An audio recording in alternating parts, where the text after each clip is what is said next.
Let's look at the story of Ine. Ine was a very beautiful woman. Ine is in her 50s.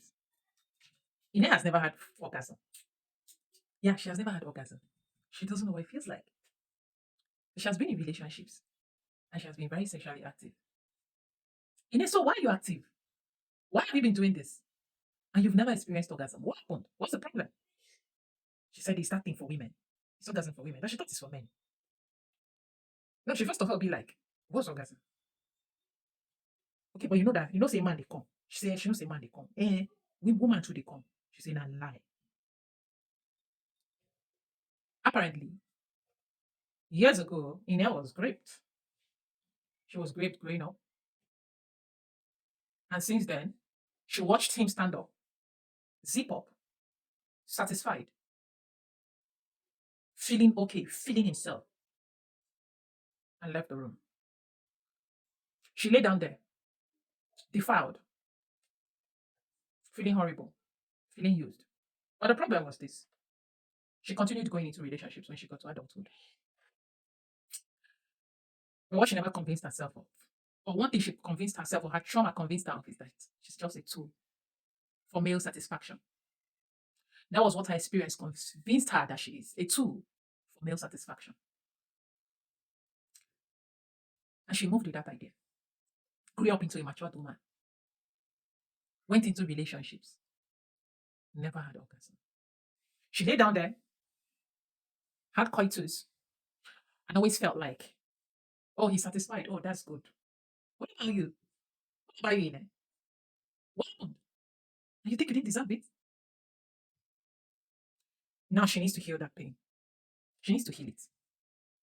She didn't know where that even started. She didn't realize where it started from. That it started from the first experience she had. And that experience shaped her. When she watched the satisfaction on the man's face, how fulfilled he felt. When she laid down there bleeding, thinking, oh, I just did something for him. He feels good. I'm in pain, but he feels good. And she lived the rest of her life thinking, she lived up until that time thinking that this was okay. This was safe. This is what it is. I'm an object of satisfaction. So the first time she had to realize that this is a trauma response, it was hard for her to accept, but she eventually had to accept that this is a damned trauma response. What did she do next? She began her healing journey. Now she has to go into relationship, intentionally want to experience that. Intentionally want to experience coitus or sexual healing. She had to experience that healing for herself by experiencing what? Orgasm. And she began her journey. She was very intentional about it. She wanted to experience it. That was going to be a game changer. The more she experienced it, the more she would be able to heal that part of her.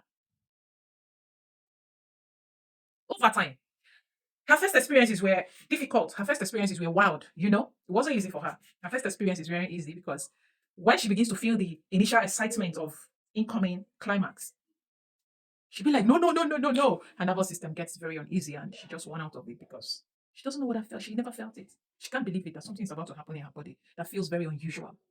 She can't believe that she needs to relax and let her body be adored, worshipped. She never felt that it needed to be slow, steady. She needed to be adored, felt, and honored in the act. She thought she just needed to lie down there like a block of wood. No, don't touch it, don't touch it, don't touch it. Just do what you got to do. And you get her bruised, unhappy. And she thought that was the standard. But yeah, I'm proud of her. She eventually broke the pattern. She eventually started seeing that it doesn't have to be that way.